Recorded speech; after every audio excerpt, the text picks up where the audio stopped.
Et Malo, Ouais, on se fait chier, non? carrément. Viens, on appelle Serge le Minto. Ah, je suis bouillant.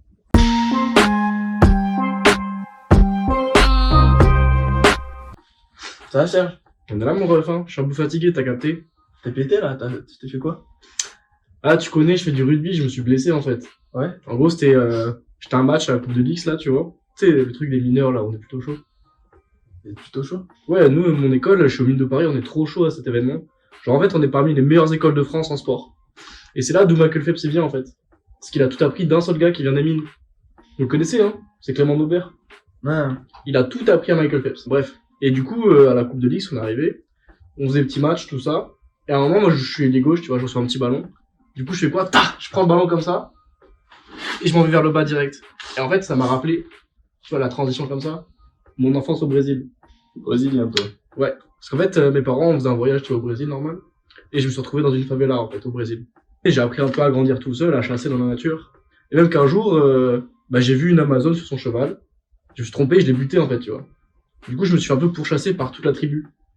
Et en fait, à l'époque, j'aimais bien la musique, tu vois. Et du coup, pour me pardonner un peu, j'ai voulu faire un truc pour m'excuser, dire ouais, je suis désolé les gars. Et en gros, la meuf s'appelait Dana, du coup, j'ai créé un son, la tribu de Dana. Bref, ça, tu sais, on allait mieux après. Ah, Bref. marché, ça. Ouais, je crois que ça. Enfin. En fait, au Brésil, ça marche, tu vois. C'est dans le top 1 tendance depuis des années, en fait. Serge, Serge. Du coup, le clan, maintenant, là-bas, je suis un peu une star. Donc, j'ai appris à danser la capoeira. Mais pas la capoeira que vous connaissez. Moi, j'ai appris à danser la capoeira de Sao Paulo. En fait, c'est Sergio Paulo. Tu vois. En fait, c'est la ville, en fait, de base, elle était renommée par rapport à moi. Parce que quand tu vois les mecs qui dansaient la capoeira, juste, ils vont chercher la main là, tu vois. Ils t'amènent en bas. Juste, c'est classique. Moi, j'ai fait autre chose, tu vois. J'ai cherché la main là. En même temps, j'ai mon corps qui part vers le bas, tu vois. Du coup, c'est plus fluide. C'est pas la même chose. Ça a rien à voir, en fait. Même les mecs, avant, ils faisaient comme ça. Et en fait, moi, j'ai réussi à retrouver le mouvement juste. Serge! Tu vois. Et à tel point qu'en fait, je me suis fait alpaguer par les services secrets du Brésil. Parce qu'à l'époque, ils avaient un projet. C'était le projet Neymar. Peut-être vous connaissez le joueur, il joue au PSG là. Parce que du coup, le Brésil, il était chaud avant au foot, tout ça. Pelé, Coutinho, Ferdinho, Justinho, Tominho, Nicolinho, Arminho, tu vois, que des joueurs brésiliens. Ah, c'est pas Neymar Ligno, du coup. Non. Et ils avaient besoin d'un nouveau ballon d'or, d'un nouveau joueur de foot. Mais ils voulaient un gars, tu vois, qui est vraiment la danse, tu vois, comme ça, un gars qui puisse les maîtriser. Du coup, ils m'ont appelé moi pour apprendre un peu à danser à Neymar. Et du coup, j'ai pris des petits moves comme ça, un petit cha-cha-cha. Ça, c'est comme ça qu'il fait ses passements de jambes, en fait. Ouais.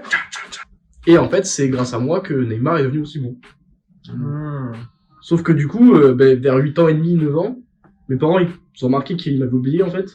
Ils m'ont ramené en France. Et du coup, après, j'ai gardé mes origines de danse, tu vois.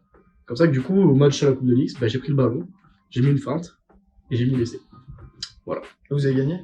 Non, on a pris 55.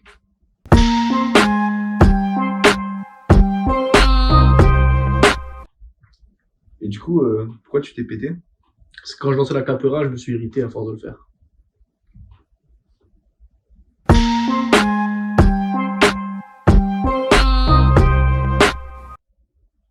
Et vous kiffez faire la fête, les gars? Ouais, ouais. Parce que l'autre soir, là, j'étais à la grosse mine. J'ai chopé, mon gars.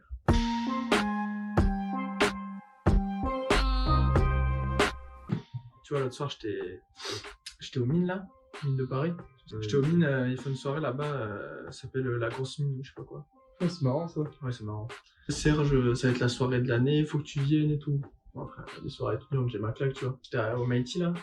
Ouais. Après, j'étais à Harvard. Donc, soirée étudiante, je connais, tu vois, j'ai fait la Sorbonne, tout. Moi, j'ai animé des soirées étudiantes partout, tu vois. Et j'ai déjà roulé ma bosse. Elle me dit, putain, mec, il m'appelle là, Anisson, je sais pas quoi. Il dit, frère, on est en galère, là, c'est Échalote qui mixe ce soir à la grosse mine.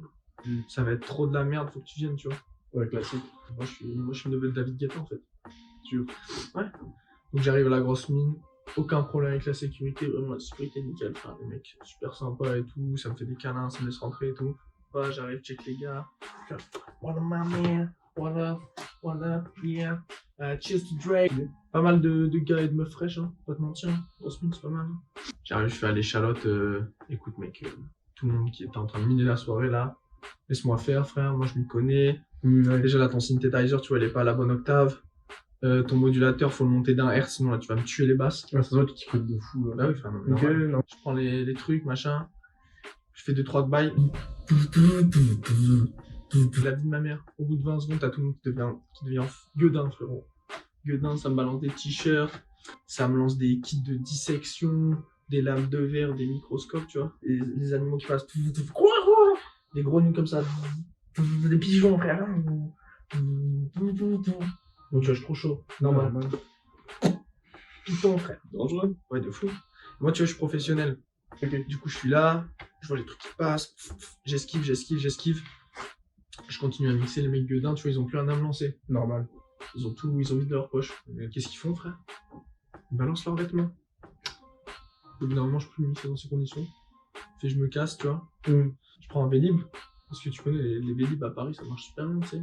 La station a été pleine, aucun vélo cassé, que des bleus, que des verts, tout ce que tu veux, tu vois. Je rentre à la Meute, tu vois, c'était pas loin. Genre parce que pour l'externe du B2, ils savent, tu vois, choisir des soirées qui sont pas loin de chez Watt, tu vois. Ouais. Là, tu vois, je suis là, je prends le vélo, je bombarde. Et là, c'est pas gros, je garde le vélo comme ça, je galère. Je galère à garer le vélo, tu vois. Ça rentre pas. Ouais, classique un peu. Et je me retourne, frère.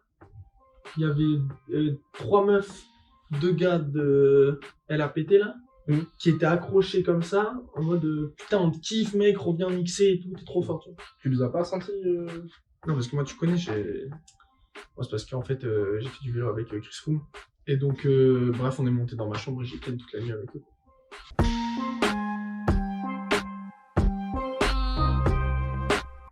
Et le suçon, c'est là.